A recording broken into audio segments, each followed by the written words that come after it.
कि क्या amino acid pathway, amino acid pathway होता क्या है, एमिनो एसिड पाथवे से का क्या इंपॉर्टेंस है, एमिनो एसिड पाथवे किस कंटेक्स्ट में पढ़ रहे हैं। Basically amino acid pathway context कौन सा है, सेकेंडरी मेटाबोलाइट्स का है।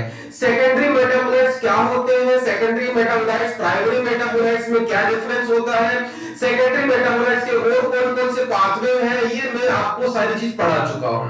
जो आपने मतलब सिग्मिक एसिड की बात करूं, चाहे एसीटेट पाथवे की बात करूं, चाहे एसीटेट मेवालोनेट पाथवे जो एक ही होता है इसमें वो बात करूं, या आज अपन जो थर्ड पार्ट है जो क्या होता है एमिनो एसिड पाथवे, इसकी बात करेंगे। Means ultimately amino acid pathway किस बात का है, that is the biosynthetic pathway for the secondary metabolites.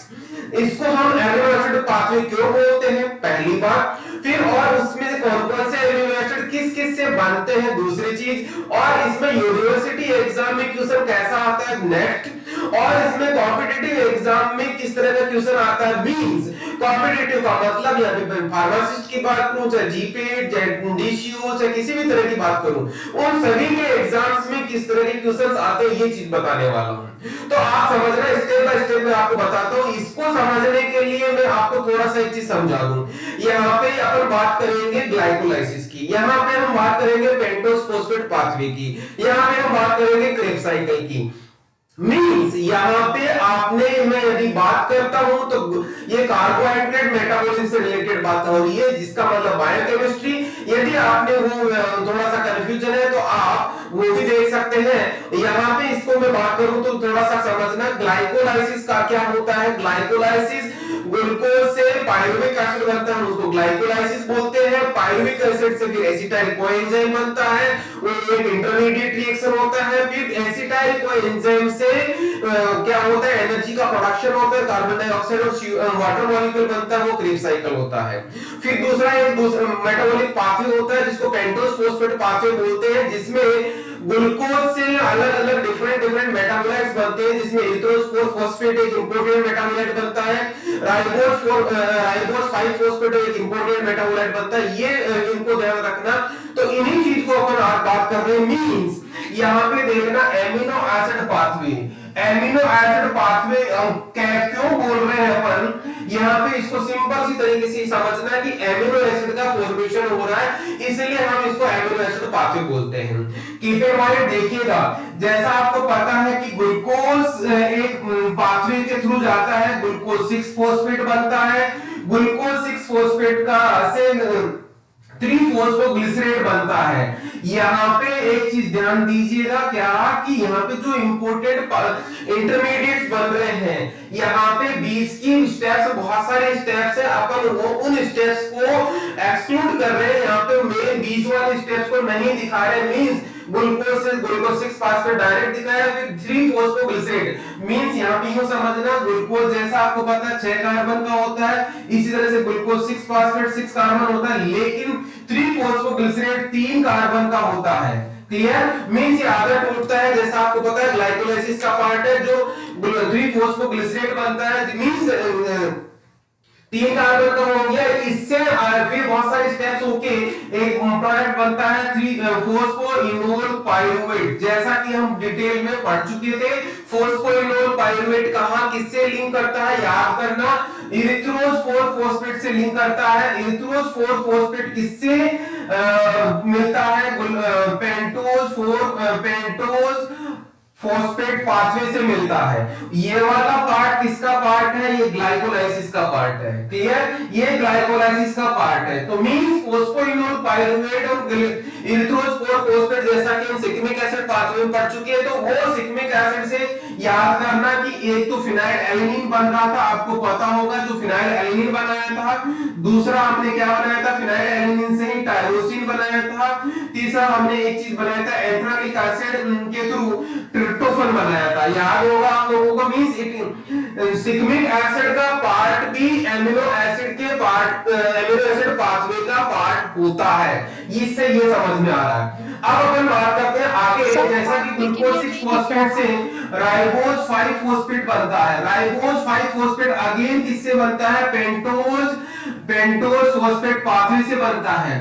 इस राइबोस 5 फॉस्फेट से कौन सा एमिनो एसिड बनता है? हिस्टिडीन बनता है। हिस्टिडीन का कन्वर्जन फिर सेरीन में हो जाता है, लेकिन सेरीन को और कौन बनाता है? 3 फॉस्फोग्लिसरेट भी सेरीन को बनाता है। इस तरह से यहाँ पे दो एमिनो एसिड बन गए, सेरीन एंड हिस्टिडीन।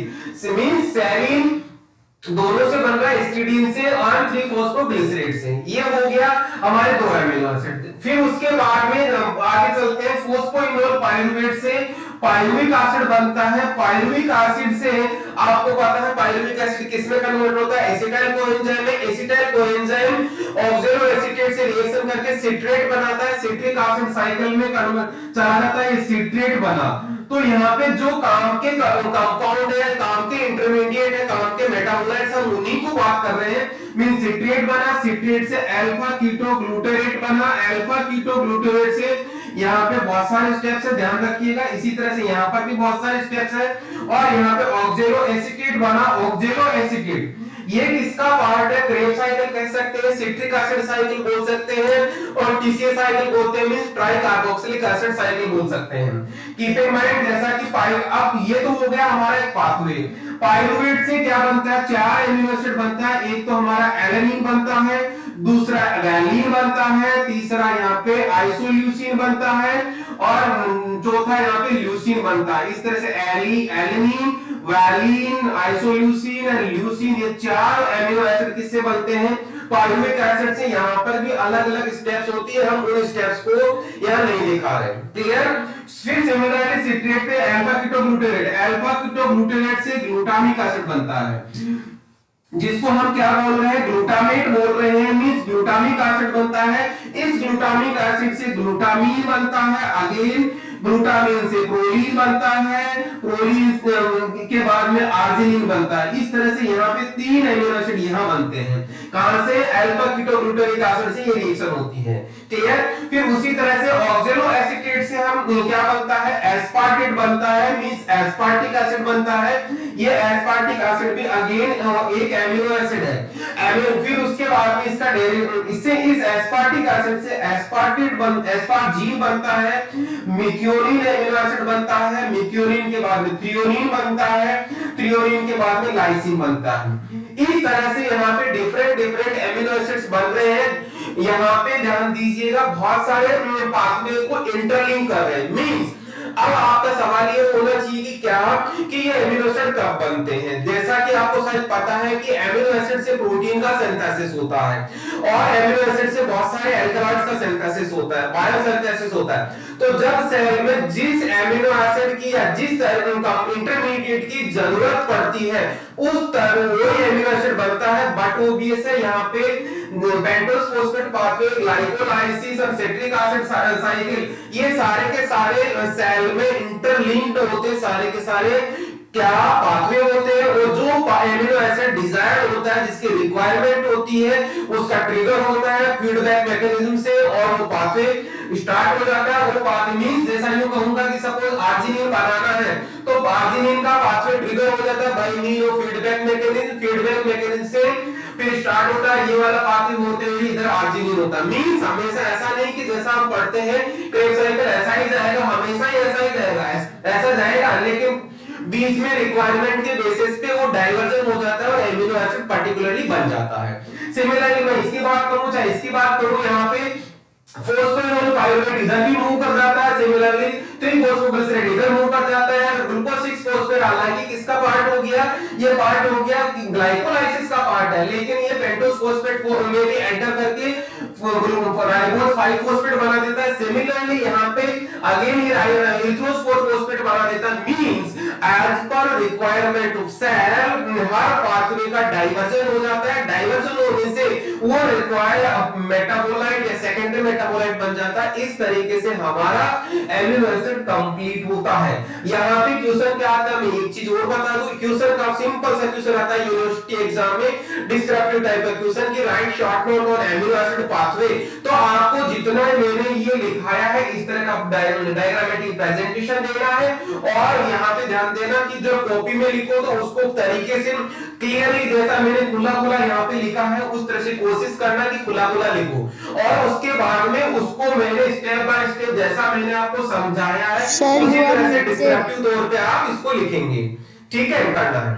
अब मैं आगे बात करता हूं कॉम्पिटिटिव एग्जाम से क्वेश्चन किस तरह से आता है। कॉम्पिटिटिव एग्जाम में क्वेश्चन आता है, ध्यान देना, यहाँ पे क्वेश्चन क्या पूछा जाता है, डीप क्वेश्चन पूछा जाता है, जो जनरली इस तरह के क्वेश्चंस को स्टूडेंट इग्नोर करते हैं। उस स्टूडेंट क्या होता है कि वो पूछ लेता है कि ग्लूटामीन, प्रोलिन, आर्जिनिन कौन से इंटरमीडिएट से बनते हैं, तो आपको याद करना अल्फा कीटोग्लूटानिक एसिड से बनता है। सिमिलरली आपसे पूछा गया जाता है कि वैलिन, एलेनिन, आइसोल्यूसिन और ल्यूसीन कौन से एमिनो एसिड से बनता है, तो या कौन से इंटरमीडिएट से बनता है, तो आपको याद रखना पाइरुवेट से।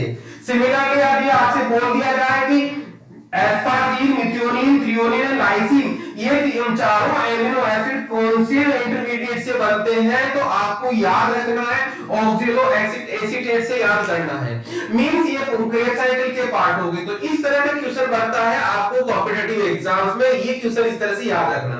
तो मैंने आपको लगभग सारी चीज बता दी, जिसमें आपको क्या है यूनिवर्सिटी एग्जाम में क्वेश्चन क्या बनता है ये चीज बता दी, मैंने आपको कॉम्पिटिटिव एग्जाम में क्वेश्चन कैसे बनता है वो चीज बता दी। यहाँ पे सेकेंडरी मेटाबोलाइट से रिलेटेड यही क्वेश्चन बनता है कि सेकेंडरी मेटाबोलाइट मींस यहाँ पे सेकंड जितने भी एमिनो एसिड है सारे के सारे सेकेंडरी मेटाबोलाइट्स हैं। अब ये एमिनो एसिड फर्दर आगे जाएंगे, आगे कंपाउंड बनाएंगे और वो एल्कलॉइड और डिफरेंट डिफरेंट चीजों में पार्टिसिपेट करेंगे।